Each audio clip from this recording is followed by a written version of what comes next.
Hi everyone, Carter Krishnar here for the Florida Soccer Report on Beyond the 90.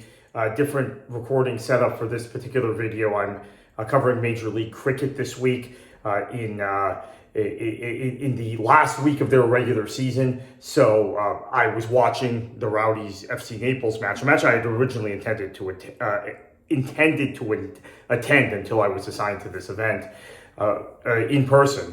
So watched it. Watched the stream while I was covering and working the cricket action. So and fireworks going off, as you can hear at the venue. Let's just, I'll make a short video about what I saw today. FC Naples, who I thought were the better team when they played the Tampa Bay, when I was at the match in the Open Cup, today were good for about 20 minutes. I thought Jaden Onan was one of the guys who was going down the left side for Naples was fairly good. He had to play out of position last week in the league in their 4-1 loss to AV Alta because they didn't have Cisneros. And he was okay in that first half. Heckenberg also I thought was pretty good in central midfield. Otherwise, Naples were not good. And then after a minute 30 or so, they weren't good at all. From what I could see. Again, I'm probably going to need to re-watch this match at some point, but especially considering it's two teams we covered at the Florida Soccer Report. But it was not... Naples has been worrying for many, many weeks. I don't have anything in front of me, but I think this is the 6th or 7th straight. I think now they have 2 wins in their last 12 matches in all competitions is the statistic that pops into mind after starting the season unbeaten in 8 or 9 matches, something like that. So things have completely reversed. And this match was, once Passius got the goal, the match was done and dusted.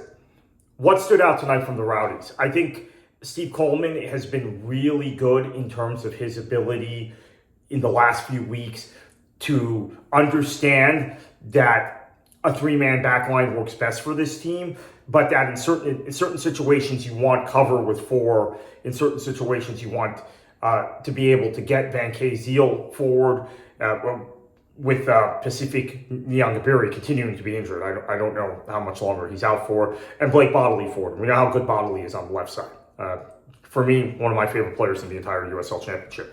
When you look at the midfield today with Crisostomo in there and No Lewis Hilton, Crisostomo pairing with Alvarez, it was pretty good. I thought Alvarez was really good in this match. Crisostomo, okay, not great, but Lewis Hilton gets the night off. So it's a cup match. Give Hilton, who has had injury problems this season, the day off. Forrest Lasso, I thought played pretty well as well. One of the big takeaways of the last few weeks for the Rowdies for me is that both Lawrence White and Aaron Guillen, 2 veteran players, 2 guys, Guillen, of course, is the captain, White, who was superb in his first stint in Tampa Bay, and then I was making jokes that he had gone to Phoenix and had forgotten how to play football because he'd come back to Tampa Bay and looked like a mess from the first match onward, right? The Vegas match in Vegas back in early March. The last 3 or 4 weeks, he's looked good. He's looked really good for my eyes today. Again, I was watching it on an iPad. I not the way I normally watch a Rowdies match. I either am at the match or more often I'm watching it on a full screen television. And I was also trying to pay attention to cricket. So keep that in mind. So my observations may be a little bit off today, but I think I generally got the gist of it.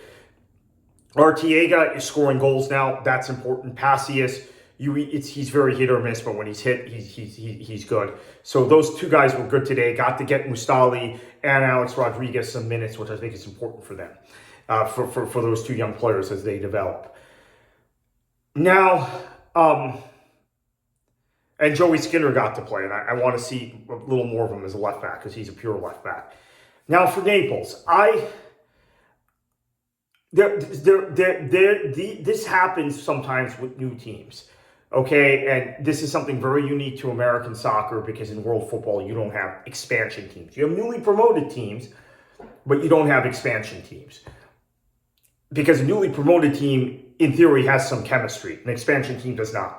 Matt Poland, I think, did a great job of assembling the right kind of squad for League One, and we saw a lot of things come together and work well for them in the first 2 months of the season, both in the Open Cup, in the Open Cup, in the Jägermeister Cup, where they upset Charleston, and also in league play, where they were top of the table for quite a period of time. But now things are really coming apart. The performances have looked worse and worse, even when they've gotten draws. I've commented in previous matches, when they've gotten draws, they've not looked like the better side. They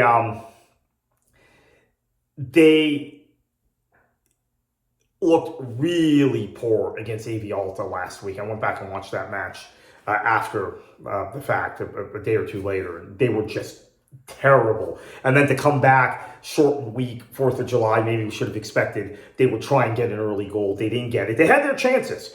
They didn't get it, and they just fell.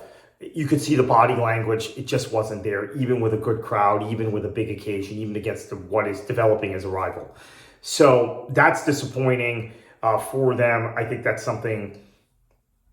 I mean, maybe now they're past this. They're not going to advance out of this group. They're not going to advance in the Jägermeister Cup. Maybe they just ship the last match, which is against Greenville. Now, if Greenville wins that match, Greenville wins the group, I believe. No, I'm not. That is not correct. If Tampa Bay beats Charleston, Tampa Bay wins the group. If Tampa Bay beats Charleston, right? That's easier said than done.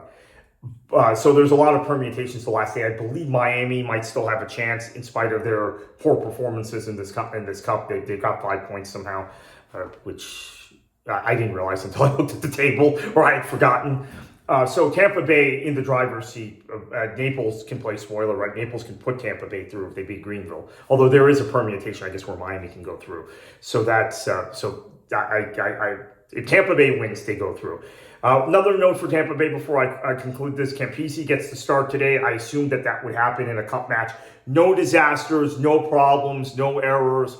Good for him to get 90 minutes. I think Bondre is now the first choice, although Bondre has made his share of errors also this season, but none of the real head scratchers like Campisi. Every goalkeeper has a mistake or two in them at this level. We've seen that. Even as much as we've talked about Miami FC being better this season than the train wreck of last season, really because of one player, Bill Hamid, he has made his errors too. So every goalkeeper at this level makes errors. We don't have none of these keepers are Buffon or Oliver Kahn, right? They're Buffon, or Kahn, or Jens Lehmann, right? Those aren't the kind of keepers we have in this league. No offense to anyone, but great win for the Rowdies. They push on. I think they go to San Antonio next week. I've got to double check that. And and this might be the setup tomorrow night also for Miami and Tulsa. I have not decided if I'm going to that match yet. So I'm covering Major League Cricket. There are simultaneous matches going on in MLC and Miami FC against Tulsa. But just put it this way, the playoff race or the postseason race in MLC might be decided by 7 o'clock tomorrow night. And if it is, I will be going to FIU. If it is not, then I am likely sticking with the cricket in the evening. So anyway, thank you. Happy 4th, everybody. And congratulations to the Rowdies.